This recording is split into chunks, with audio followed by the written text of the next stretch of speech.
Hoy te embarcarás en un viaje a través de toda la historia del Antiguo Testamento. Este recorrido revelará las Escrituras en profundidad y te permitirá conocer la rica historia del pueblo de Dios.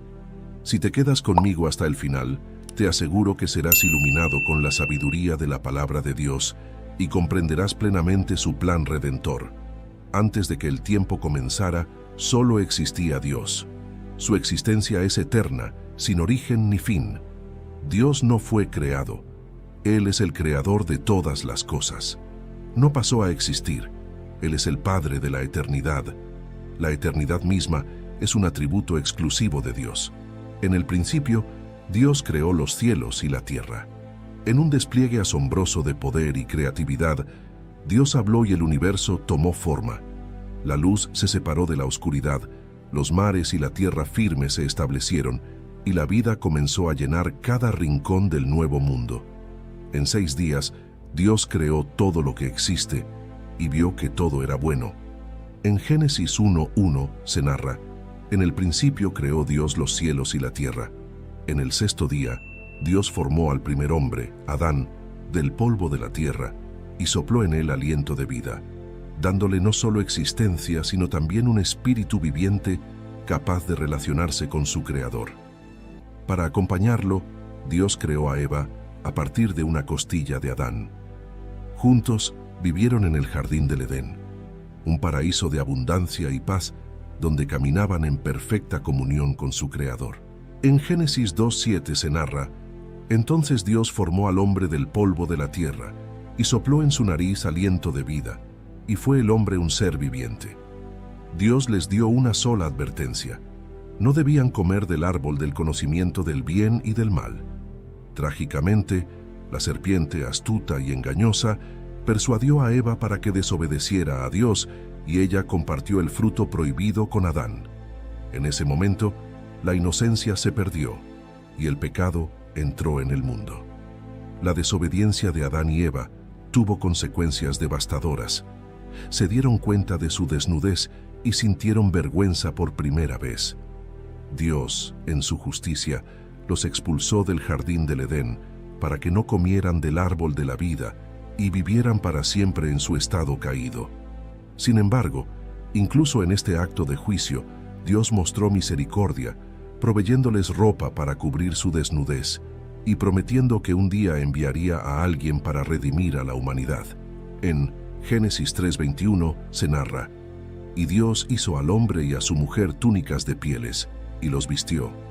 La expulsión del Edén marcó el comienzo de una vida de trabajo arduo y dolor para Adán y Eva, pero también el inicio del plan de redención de Dios para la humanidad. El pecado había entrado en el mundo, pero Dios ya tenía un plan para restaurar lo que se había perdido. Adán y Eva tuvieron 2 hijos, Caín y Abel. Abel era pastor de ovejas y Caín era labrador. Ambos ofrecieron sacrificios a Dios, pero Dios aceptó el sacrificio de Abel y rechazó el de Caín. Lleno de envidia y furia, Caín llevó a su hermano al campo y lo mató, cometiendo el primer asesinato registrado en la historia. En Génesis 4:8 se narra: y habló Caín a su hermano Abel, y aconteció que estando ellos en el campo, Caín se levantó contra su hermano Abel y lo mató. Después del asesinato de Abel y el destierro de Caín, Adán y Eva tuvieron otro hijo, Set. Su nombre significa compensación, ya que Eva consideró que Dios le había dado otro hijo en lugar de Abel. Con el tiempo, la maldad de la humanidad se incrementó de tal manera que Dios se lamentó de haber creado al hombre. Decidió limpiar la tierra con un diluvio, pero encontró en Noé un hombre justo y perfecto en su generación. Dios instruyó a Noé para construir un arca y llevar en ella a su familia y parejas de cada especie de animales para salvarlos del diluvio venidero. En Génesis 6:9 se narra: estas son las generaciones de Noé. Noé, varón justo, era perfecto en sus generaciones. Con Dios caminó Noé. Durante 40 días y 40 noches, llovió sin cesar, y las aguas cubrieron la tierra. Toda vida fuera del arca pereció. Pero Noé y los suyos sobrevivieron, y cuando las aguas se retiraron, Dios estableció un pacto con Noé. prometió nunca más destruir la tierra con un diluvio, y puso el arco iris en el cielo como señal de este pacto eterno. En Génesis 9:13 se narra: Mi arco he puesto en las nubes, el cual será por señal del pacto entre mí y la tierra. Después del diluvio, los hijos de Noé, Sem, Cam y Jafet, tuvieron roles fundamentales en la reconstitución de la humanidad y son considerados los progenitores de diversas naciones y pueblos. Cada uno de sus descendientes formó diferentes grupos étnicos y naciones que se mencionan y detallan en la Biblia. Sem es reconocido como el ancestro de los pueblos semitas, que incluyen a los hebreos, árabes, asirios, arameos y otros. La línea de Sem es especialmente significativa en la narrativa bíblica porque de él descienden los israelitas y eventualmente nuestro Señor Jesucristo. Cam es el padre de varias naciones que a menudo fueron enemigas de Israel. Su descendencia incluye a los cananeos, los egipcios, los filisteos y otros pueblos del norte de África y el cercano oriente. Jafet es el progenitor de muchos de los pueblos de Europa y partes de Asia. Después del diluvio, los descendientes de Noé se multiplicaron y comenzaron a poblar la tierra. Llegaron a la llanura de Sinar y decidieron construir una ciudad con una torre que llegara hasta el cielo. Su objetivo era hacerse un nombre y evitar ser esparcidos por toda la tierra. En Génesis 11:4 se narra: Y dijeron: Vamos, edifiquémonos una ciudad y una torre cuya cúspide llegue al cielo, y hagámonos un nombre, por si fuéremos esparcidos sobre la faz de toda la tierra. Dios, viendo su arrogancia y el peligro de su unidad en el mal, decidió confundir su lenguaje para que no pudieran entenderse entre sí. De este modo, los esparció por toda la tierra, y la ciudad fue llamada Babel, porque allí Dios confundió el lenguaje de toda la tierra. En este punto de la historia, Dios comienza a trabajar de una manera especial a través de un hombre llamado Abram, quien vivía en la tierra de Ur de los Caldeos. Dios le habló, llamándolo a dejar su tierra natal y su familia para ir a una tierra que él le mostraría. Este llamado fue acompañado de una promesa extraordinaria. Dios haría de Abram una gran nación, lo bendeciría y a través de él todas las familias de la tierra serían bendecidas. En Génesis 12:1-2 se narra: Dios había dicho a Abram: Vete de tu tierra y de tu parentela, y de la casa de tu padre, a la tierra que te mostraré. Y haré de ti una nación grande, y te bendeciré, y engrandeceré tu nombre, y serás bendición. Abram, en obediencia a la voz de Dios, dejó su tierra y su parentela, y se dirigió a la tierra de Canaán. Este acto de fe fue monumental, ya que Abram no sabía exactamente a dónde iba, ni cómo se cumplirían las promesas de Dios. Su fe y obediencia fueron recompensadas con la promesa de que se convertiría en el padre de una gran nación. A lo largo de su vida, Dios reiteró y amplió sus promesas a Abram. Estas promesas incluían la posesión de la tierra de Canaán, una descendencia numerosa y la bendición a través de él para todas las naciones de la tierra. Dios cambió su nombre de Abram a Abraham, que significa padre de multitudes, y el de su esposa de Sarai a Sara. En Génesis 15:5-6 se narra: Y lo llevó fuera y le dijo: Mira ahora los cielos y cuenta las estrellas, si las puedes contar. Y le dijo: Así será tu descendencia. Y creyó a Dios, y le fue contado por justicia. Estas promesas fueron selladas con un pacto, y la señal de este pacto fue la circuncisión. Este pacto no solo confirmó las promesas de Dios a Abraham, sino que también estableció una relación especial y exclusiva entre Dios y los descendientes de Abraham. A pesar de las promesas de Dios, Sara, no podía concebir, y con el tiempo ofreció a su sierva egipcia, Agar, a Abram, para que tuviera un hijo con ella. Esta decisión fue una mezcla de desesperación y falta de fe en la promesa de Dios de darles un hijo. Agar concibió y dio a luz a Ismael. En Génesis 16:11-12 se narra: Además, le dijo el ángel de Dios: He aquí que has concebido y darás a luz un hijo, y llamarás su nombre Ismael, porque Dios ha oído tu aflicción, y él será hombre fiero, su mano será contra todos, y la mano de todos contra él, y delante de todos sus hermanos habitará. Ismael, cuyo nombre significa Dios oye, fue el primer hijo de Abraham. Sin embargo, Dios dejó claro que el hijo de la promesa sería a través de Sara, y no Agar. Y después de esto nacería Isaac, el hijo prometido, que nació cuando Abraham tenía 100 años y Sara 90. Su nacimiento fue un milagro, ya que Sara era estéril y ambos eran de avanzada edad. Este evento fue un testimonio del poder y la fidelidad de Dios para cumplir sus promesas.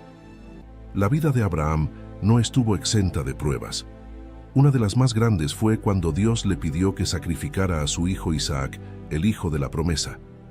A pesar de lo difícil que fue esta prueba, Abraham obedeció a Dios sin vacilar, demostrando su absoluta confianza en él.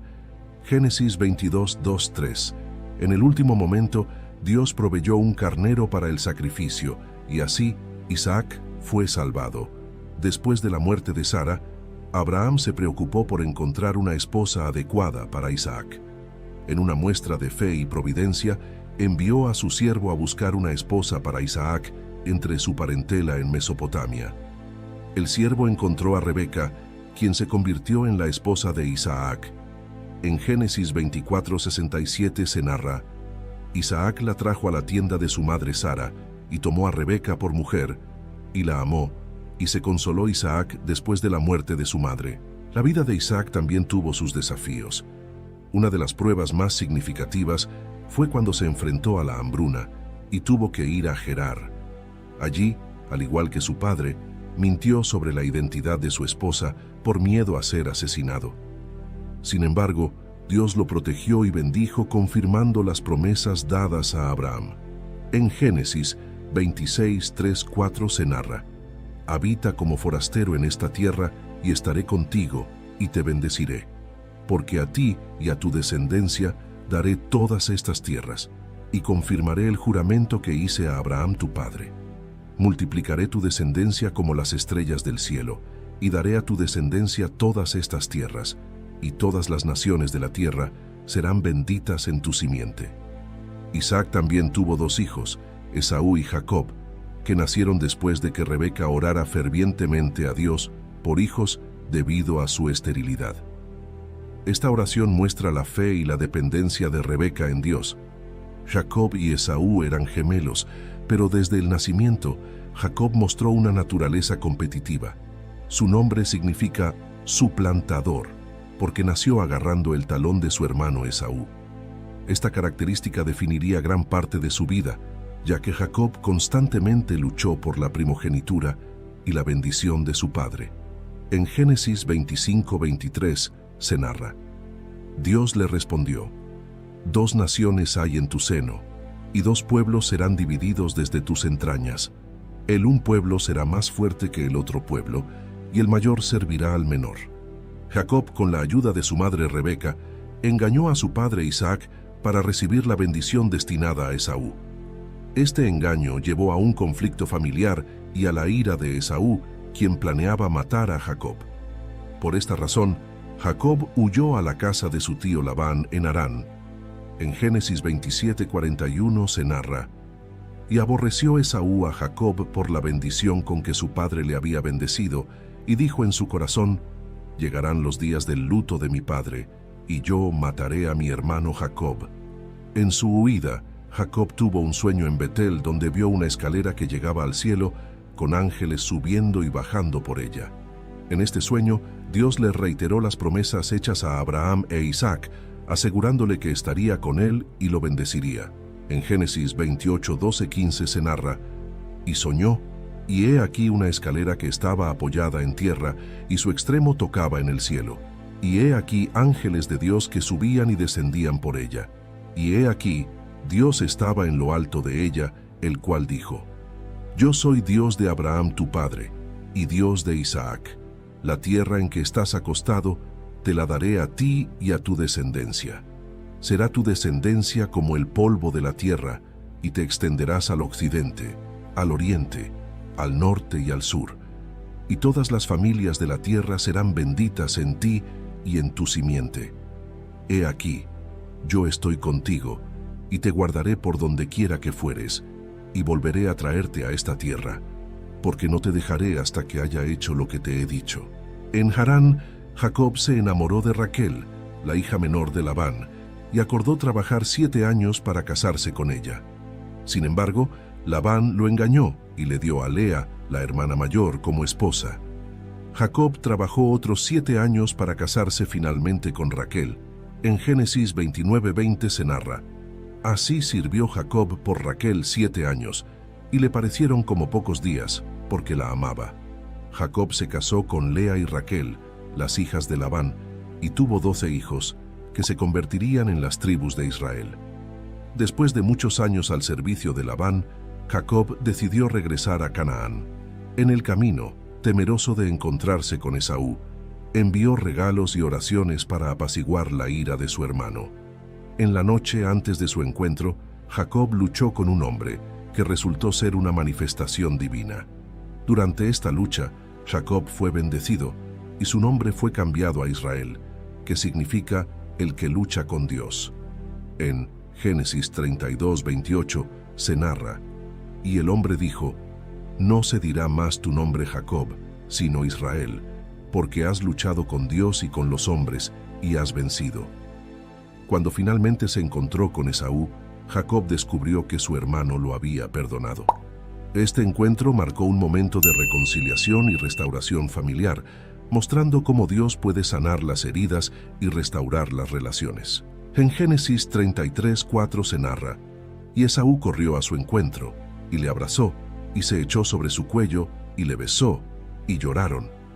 Después de esto, su hijo favorito, José, fue vendido como esclavo por sus hermanos celosos y llevado a Egipto.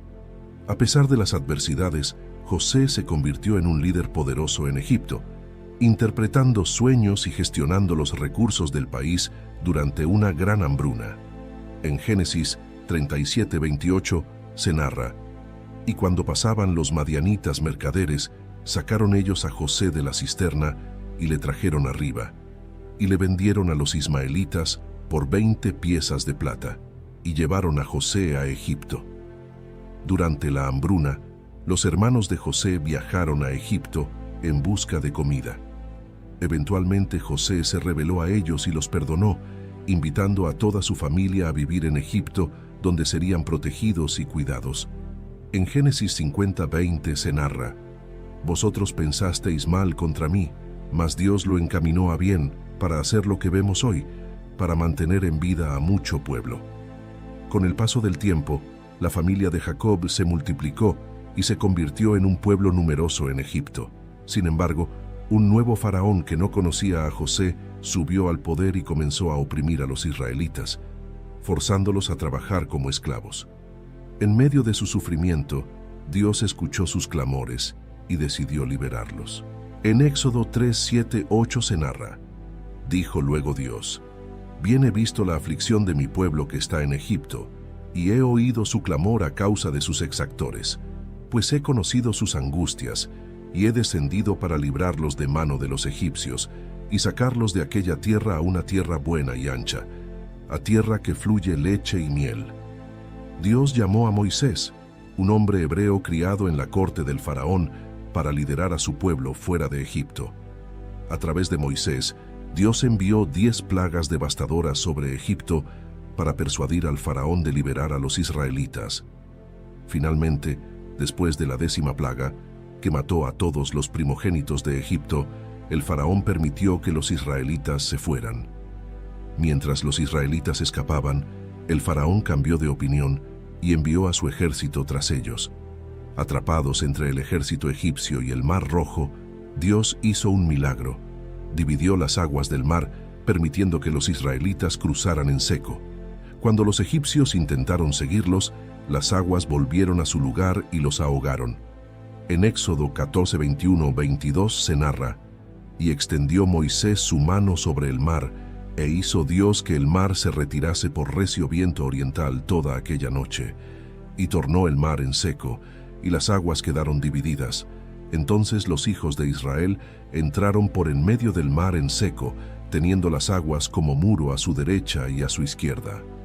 Después de cruzar el Mar Rojo, los israelitas viajaron al monte Sinaí, donde Dios les dio los 10 mandamientos y estableció una alianza con ellos. Esta alianza formó la base de su relación con Dios y su identidad como pueblo elegido. En Éxodo 19, 5-6 se narra: Ahora pues, si diereis oído a mi voz y guardaréis mi pacto, vosotros seréis mi especial tesoro sobre todos los pueblos, porque mía es toda la tierra, y vosotros me seréis un reino de sacerdotes y gente santa. Después de la muerte de Moisés, Josué fue elegido por Dios para liderar a los israelitas en la conquista de la tierra prometida. Josué había sido el asistente fiel de Moisés y un valiente guerrero. Su primera gran tarea fue cruzar el río Jordán y comenzar la conquista de Canaán. En Josué 1:2-3 se narra: Mi siervo Moisés ha muerto. Ahora pues levántate y pasa este Jordán, tú y todo este pueblo, a la tierra que yo les doy a los hijos de Israel. Yo os he entregado, como lo había dicho a Moisés, todo lugar que pisare la planta de vuestro pie. El cruce del río Jordán fue un milagro que recordó a los israelitas el cruce del Mar Rojo. Dios detuvo las aguas del Jordán, permitiendo que el pueblo cruzara en seco. Este evento fortaleció la fe de los israelitas y confirmó el liderazgo de Josué. En Josué 3:17 se narra: Mas los sacerdotes que llevaban el arca del pacto de Dios estuvieron en seco, firmes en medio del Jordán, hasta que todo el pueblo hubo acabado de pasar el Jordán, y todo Israel pasó en seco. La primera gran ciudad que enfrentaron fue Jericó, una fortaleza imponente. Dios dio instrucciones específicas a Josué para la toma de la ciudad. Los israelitas marcharon alrededor de Jericó durante 7 días, y al 7º día, las murallas cayeron después de que los sacerdotes tocaran las trompetas y el pueblo gritara. La campaña de conquista continuó con la captura de otras ciudades importantes como Ai, Hebrón y Debir.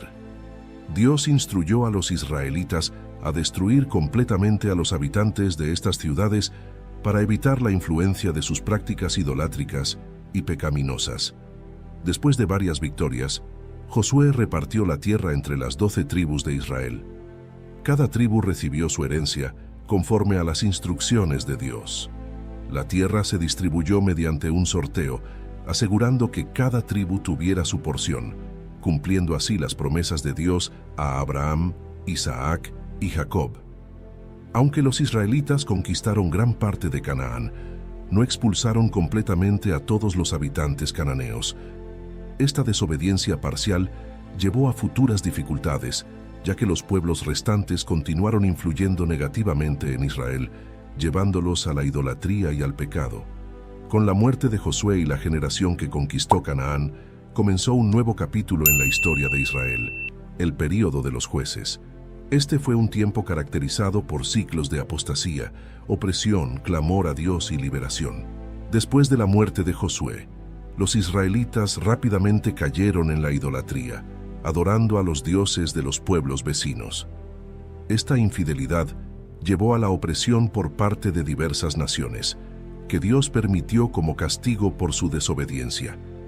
En Jueces 2:11-12 se narra: Y los hijos de Israel hicieron lo malo ante los ojos de Dios y sirvieron a los Baales. Dejaron a Dios, el Dios de sus padres, que los había sacado de la tierra de Egipto, y se fueron tras otros dioses, los dioses de los pueblos que estaban en sus alrededores, a los cuales adoraron, y provocaron a ira a Dios. En su angustia, los israelitas clamaban a Dios por liberación. En respuesta, Dios levantaba jueces, líderes carismáticos y militares que guiaban al pueblo a la victoria sobre sus opresores y restauraban la paz temporal. En Jueces 2:16 se narra: Y Dios levantó jueces que los librasen de mano de los que les despojaban. Unos de los jueces principales son Otoniel, el primer juez de Israel quien liberó al pueblo de la opresión de Cusán-Risataim, rey de Mesopotamia. Ehud, un juez zurdo que liberó a Israel de la opresión de Eglón, rey de Moab, con un audaz asesinato. Débora, la única juez mujer quien junto con Barak liberó a Israel de la opresión de Jabín, rey de Canaán.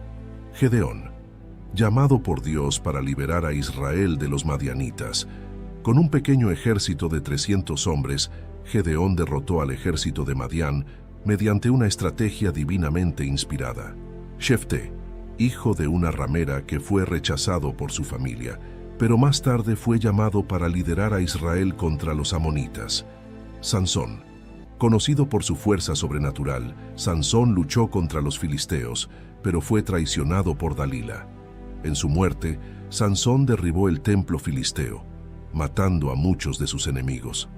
La historia del establecimiento del reino de Israel es un capítulo fundamental en el Antiguo Testamento.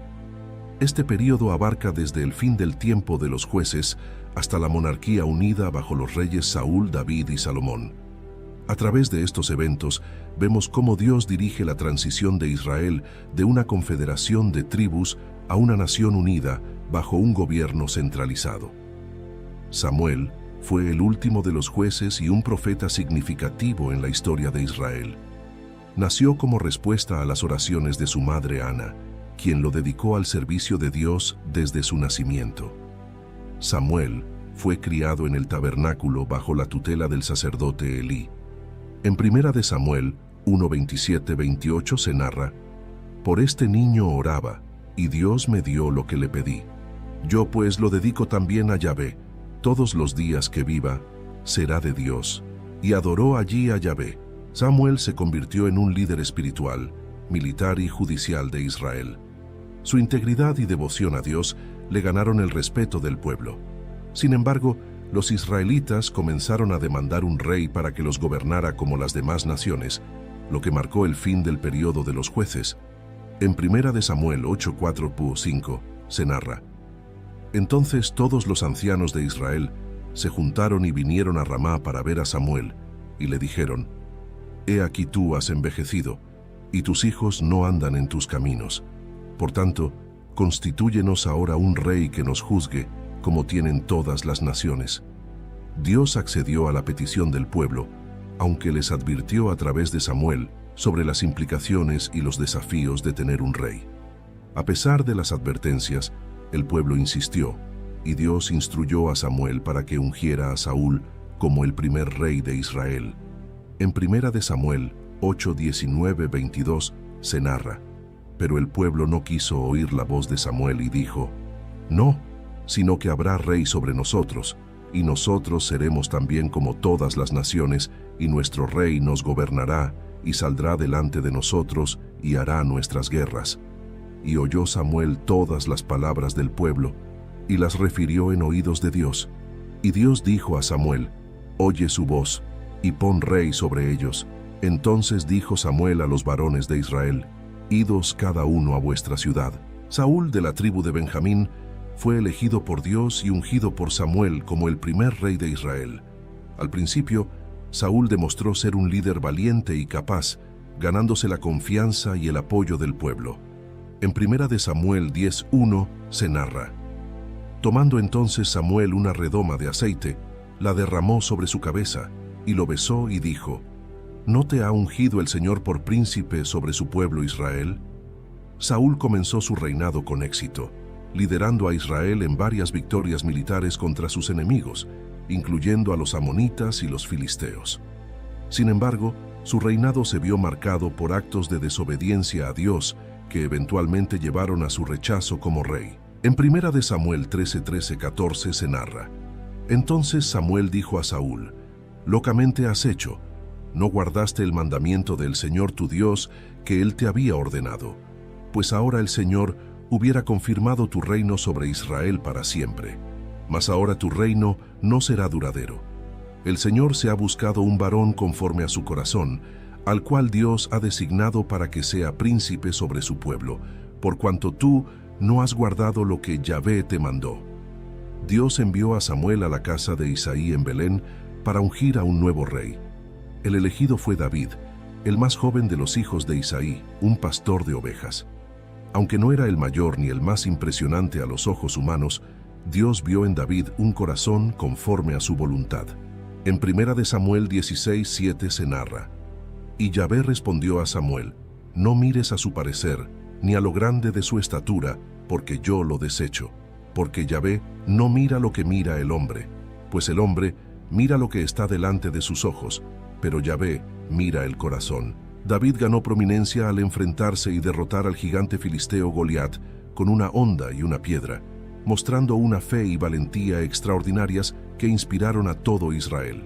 En 2 de Samuel 17, 45-47 se narra: Entonces dijo David al filisteo: Tú vienes a mí con espada y lanza y jabalina, mas yo vengo a ti en nombre de Yahvé de los ejércitos, el Dios de los escuadrones de Israel, a quien tú has provocado. El Señor te entregará hoy en mi mano, y yo te venceré, y te cortaré la cabeza, y daré hoy los cuerpos de los filisteos a las aves del cielo y a las bestias de la tierra, y toda la tierra sabrá que hay Dios en Israel, y sabrá toda esta congregación que Dios no salva con espada y con lanza, porque de Dios es la batalla, y Él os entregará en nuestras manos. La popularidad de David despertó los celos de Saúl, quien intentó matarlo en varias ocasiones. David, sin embargo, respetó siempre la unción de Saúl como rey y se negó a levantar su mano contra él. Este periodo de persecución demostró la integridad y la paciencia de David.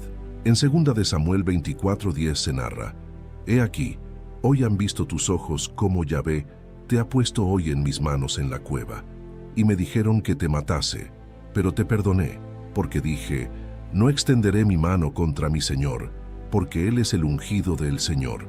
Después de la muerte de Saúl en batalla, David fue proclamado rey de Judá, y más tarde, de todo Israel.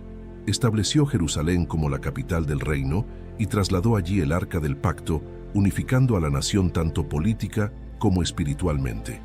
En 2 de Samuel 5:3 se narra: Vinieron pues todos los ancianos de Israel al rey en Hebrón, y el rey David hizo pacto con ellos en Hebrón delante de Dios, y ungieron a David por rey sobre Israel. David fue un rey guerrero que extendió las fronteras de Israel. Sin embargo, también tuvo fallos significativos, como su pecado con Betsabé y el asesinato de Urías, lo que trajo consecuencias graves para su familia y su reino. En 2 de Samuel 12:9-10 se narra: ¿Por qué, pues, tuviste en poco la palabra de Dios, haciendo lo malo delante de sus ojos? A Urías heteo heriste a espada, y tomaste por mujer a su mujer, y a él lo mataste con la espada de los hijos de Amón. Por lo cual ahora no se apartará jamás de tu casa la espada, por cuanto me menospreciaste, y tomaste la mujer de Urías heteo para que fuese tu mujer. Salomón, hijo de David y Betsabé, ascendió al trono tras la muerte de su padre. Conocido por su sabiduría, Salomón pidió a Dios entendimiento para gobernar a su pueblo, y Dios le concedió sabiduría, riqueza y honor. En Primera de Reyes 3:9-12 se narra: Da pues a tu siervo corazón entendido, para juzgar a tu pueblo, y para discernir entre lo bueno y lo malo, porque ¿quién podrá gobernar tu pueblo tan grande? Y agradó delante del Señor que Salomón pidiese esto, y le dijo Dios: porque has demandado esto, y no pediste para ti muchos días, ni pediste para ti riquezas, ni pediste la vida de tus enemigos, sino que demandaste para ti inteligencia para oír juicio. He aquí lo he hecho conforme a tus palabras. He aquí que te he dado corazón sabio y entendido, tanto que no ha habido antes de ti otro como tú, ni después de ti se levantará otro como tú. Uno de los mayores logros de Salomón fue la construcción del templo en Jerusalén, un lugar permanente para la adoración de Dios y el sacrificio. Este templo se convirtió en el centro religioso y espiritual de Israel. En Primera de Reyes 6:1 se narra: En el año 480, después que los hijos de Israel salieron de la tierra de Egipto, en el 4.º año del reinado de Salomón sobre Israel, en el mes de Sif, que es el segundo mes, comenzó él a edificar la casa de Dios. Durante el reinado de Salomón, Israel experimentó un periodo de gran prosperidad, comercio e influencia internacional. Sin embargo, Salomón también tuvo sus fallos, especialmente al tomar muchas esposas extranjeras que lo llevaron a la idolatría. Esta desobediencia causó la decadencia espiritual de Israel y preparó el escenario para la división del reino. En Primera de Reyes 11:4 se narra: Y cuando Salomón era ya viejo, sus mujeres inclinaron su corazón tras dioses ajenos. Y su corazón no era perfecto con el Señor su Dios, como el corazón de David su padre. Después de la muerte de Salomón, el reino se dividió en dos: el reino del norte, conocido como Israel, y el reino del sur, conocido como Judá. Esta división resultó de la desobediencia de Salomón y las políticas opresivas de su hijo Roboam. Tras la muerte de Salomón, su hijo Roboam ascendió al trono. Sin embargo, su falta de sabiduría y su negativa a aligerar la carga tributaria provocaron la rebelión de las 10 tribus del norte, que eligieron a Jeroboam como su rey. Así, el reino se dividió en dos: el reino del norte, Israel, con su capital en Samaria, y el reino del sur, Judá, con su capital en Jerusalén. En Primera de Reyes 12:16 se narra: cuando todo Israel vio que el rey no les había oído, respondió el pueblo al rey diciendo: ¿qué parte tenemos nosotros con David? No tenemos heredad en el hijo de Isaí.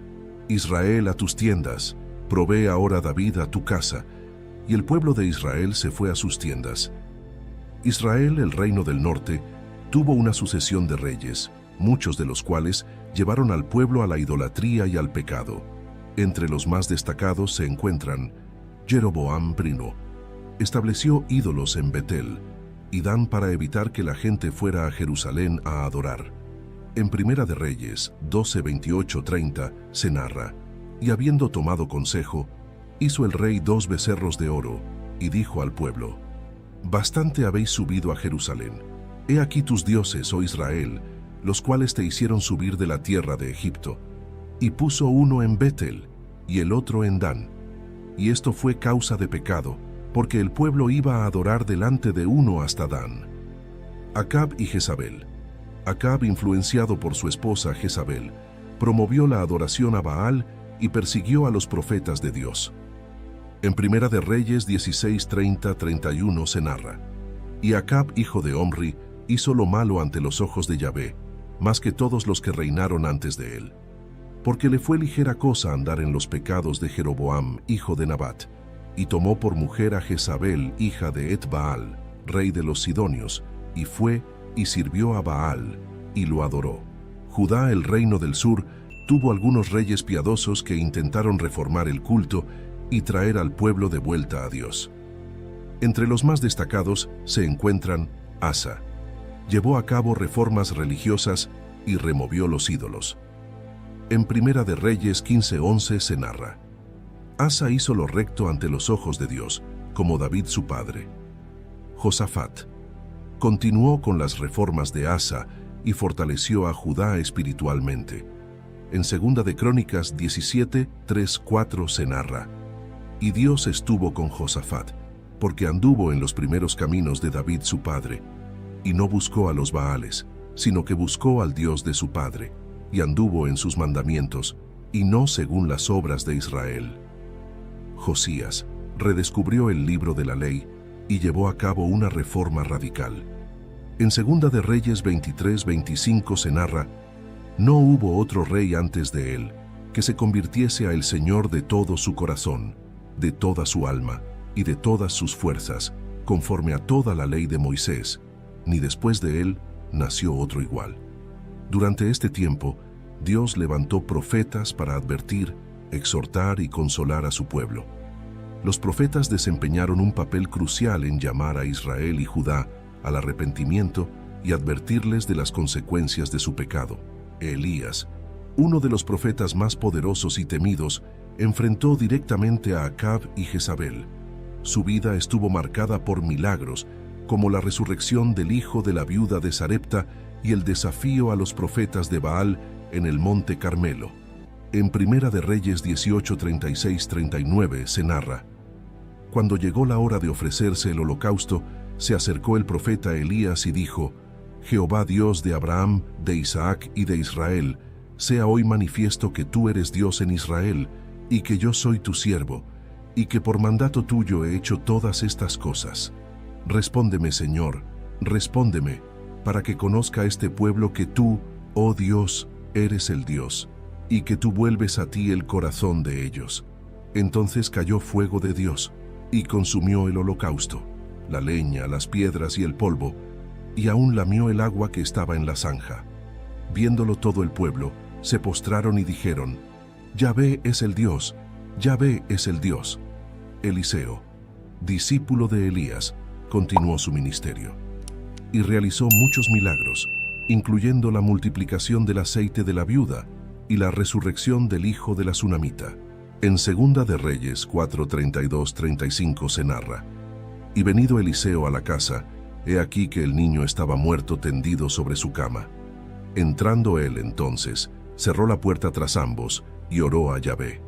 Después subió y se tendió sobre el niño, poniendo su boca sobre la boca de él, sus ojos sobre sus ojos y sus manos sobre las manos suyas. Así se tendió sobre él, y el cuerpo del niño entró en calor.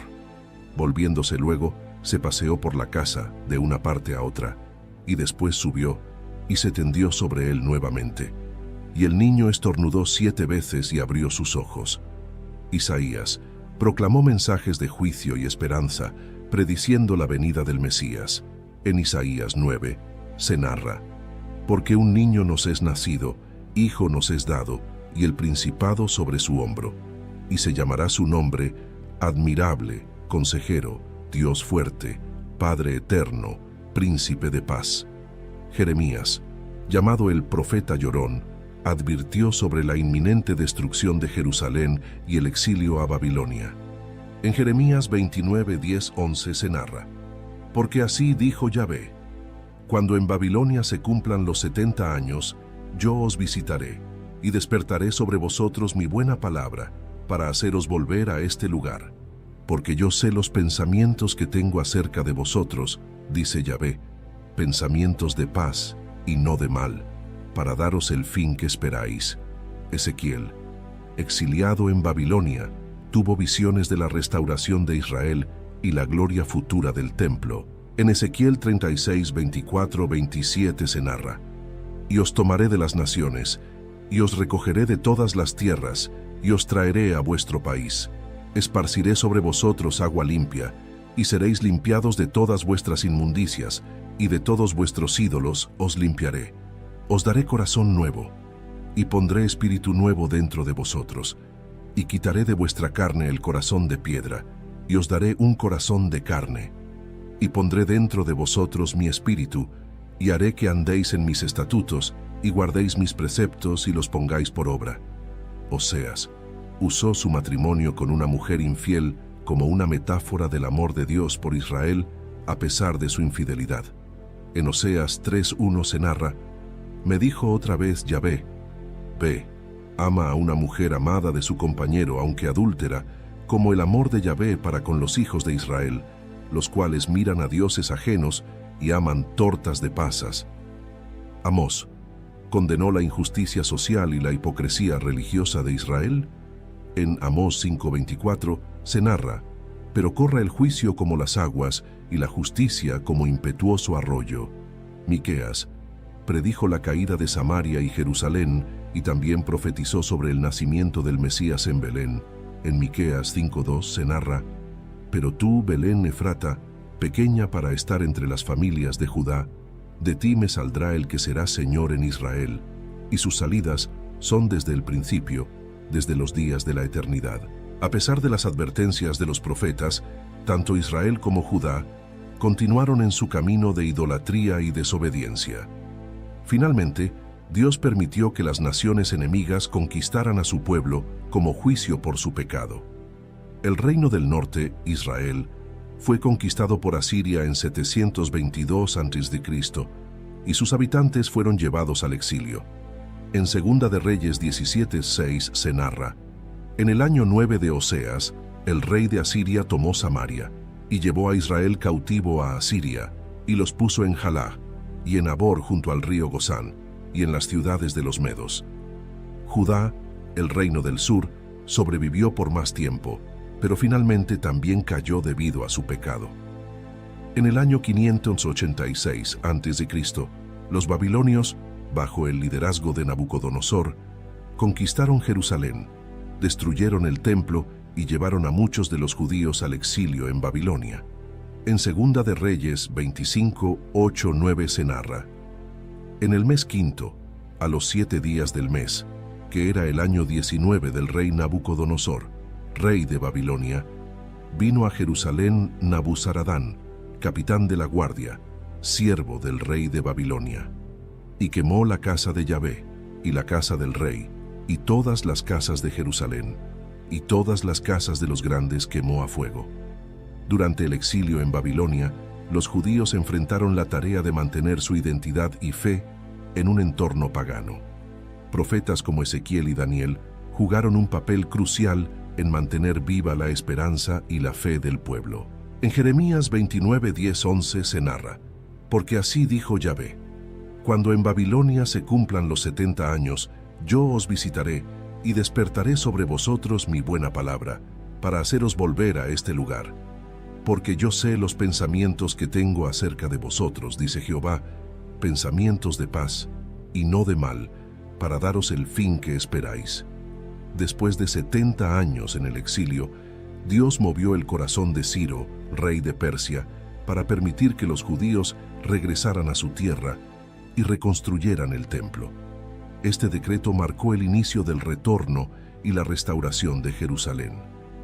En Esdras 1:1-3 se narra: en el primer año de Ciro, rey de Persia, para que se cumpliese la palabra de Yahvé por boca de Jeremías, despertó Yahvé el espíritu de Ciro, rey de Persia, el cual hizo pasar pregón por todo su reino, y también por escrito, diciendo: así dice Ciro, rey de Persia, Yahvé, el Dios de los cielos, me ha dado todos los reinos de la tierra, y me ha mandado que le edifique casa en Jerusalén, que está en Judá.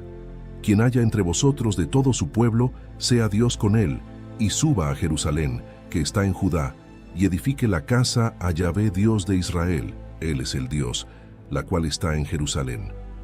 Bajo el liderazgo de Zorobabel y Jesúa, el sumo sacerdote, los primeros exiliados que regresaron comenzaron a reconstruir el templo.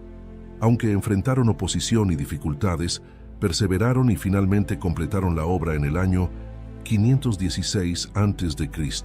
En Esdras 6, 14, 15 se narra: y los ancianos de los judíos edificaban y prosperaban, conforme a la profecía del profeta Ageo y de Zacarías, hijo de Iddo. Edificaron, pues, y terminaron, por mandato del Dios de Israel, y por mandato de Ciro, de Darío, y de Artajerjes, rey de Persia. Y esta casa fue terminada el tercer día del mes de Adar, que era el 6º año del reinado del rey Darío. Con la reconstrucción del templo, los judíos también renovaron su compromiso con Dios y su pacto. Bajo el liderazgo de Esdras, hubo una renovación espiritual y un retorno a la observancia de la ley de Dios. En Esdras 7:10 se narra: porque Esdras había preparado su corazón para inquirir la ley de Dios y para cumplirla, y para enseñar en Israel sus estatutos y decretos. Más tarde, Nehemías, un judío que servía como copero del rey Artajerjes de Persia, recibió permiso para regresar a Jerusalén y reconstruir las murallas de la ciudad. Esta tarea no solo restauró la seguridad de Jerusalén, sino que también renovó la identidad nacional y espiritual del pueblo.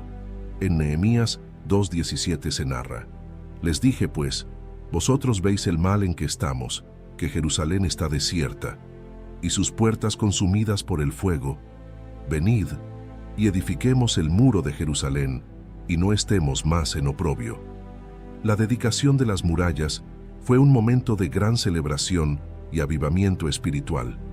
Nehemías y Esdras dirigieron al pueblo en una renovación del pacto con Dios, comprometiéndose a seguir sus leyes y vivir en santidad. En Nehemías 8:8 se narra: y leían en el libro de la ley de Dios claramente, y ponían el sentido, de modo que entendiesen la lectura. Desde la creación del mundo hasta el regreso del exilio, la historia del Antiguo Testamento es una narrativa de la fidelidad de Dios, su justicia y su misericordia. A través de los patriarcas, los jueces, los reyes y los profetas, Dios demostró su amor por su pueblo y su deseo de redimir a la humanidad. Esta historia no solo nos enseña sobre el pasado, sino que también nos señala hacia el futuro, anticipando la venida del Mesías, Jesucristo, quien completará el plan redentor de Dios para la humanidad. la historia del Antiguo Testamento nos enseña muchas lecciones valiosas. Nos muestra la importancia de la obediencia a Dios, la fe en sus promesas y la necesidad de arrepentimiento y restauración. También nos recuerda que Dios es soberano y que su plan siempre se cumple, a pesar de las circunstancias y los fracasos humanos.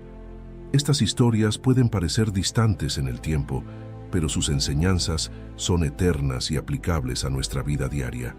Nos invitan a confiar en Dios, a buscar su voluntad y a vivir de acuerdo con sus mandamientos. También nos animan a tener esperanza y a esperar con ansias la venida de Cristo, quien traerá la redención completa y el establecimiento de su reino eterno. Al reflexionar sobre la fidelidad de Dios a lo largo de la historia, podemos encontrar fortaleza y esperanza para enfrentar nuestras propias pruebas y desafíos.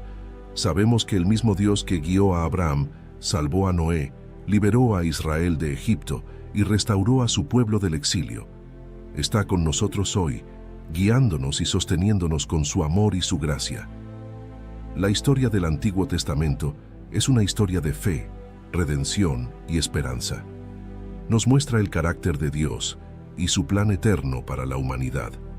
Al estudiar estas historias, somos llamados a vivir en obediencia, a confiar en las promesas de Dios y a esperar con ansias la venida de nuestro Salvador, Jesucristo.